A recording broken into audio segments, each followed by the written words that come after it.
You're watching Eyewitness Newsmakers. We return now with our post-election What Now for California. And Mr. Tobin, let's talk back from business's perspective on, we were discussing Proposition 23, whether its suspension of the greenhouse gas laws would have made jobs much easier to come by in California. Did you agree? Green jobs are important for our state, but they are not the total answer to our situation for unemployment. Green jobs, as a percentage of the jobs in the state, is still very small. The business community was split right down in the middle on Proposition 23 because so many businesses feel that AB 32 will increase their cost of business and cause them to lay off employees. Others believe that it's the greatest opportunity because they're going to be able to hire additional employees. So the business community was split right down the middle. Mr. Friedlander, where does labor see jobs improving in California now that these measures have passed?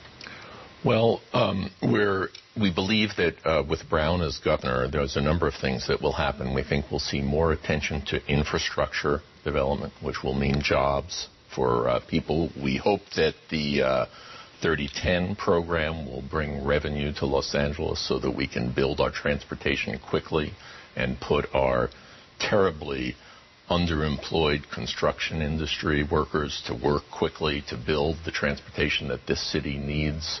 We expect that the green sector will grow quite dramatically.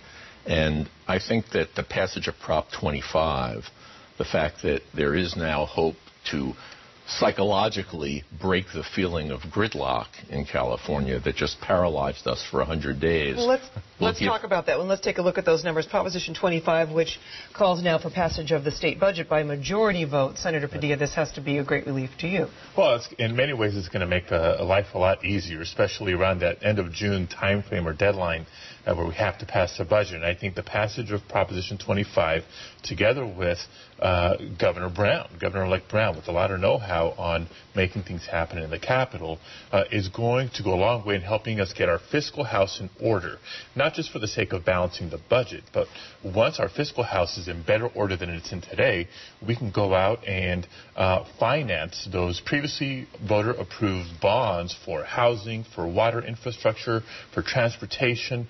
The infrastructure needs of California are going to be better met, and people are going to be back to work in the process. One of the big infrastructures of California, the state park system, and Proposition 21, which would have imposed a vehicle license fee, which would have permanently funded parks in what they needed to stay open and stay as nice as they are, went down to a 58% no vote.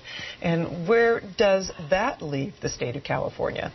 Well, again, I think we all value our parks, and we'll continue to value our parks. That's one of the areas where California voters, despite the Democratic sweep at the top, was much more in line with the rest of the country. If we saw the news on election night.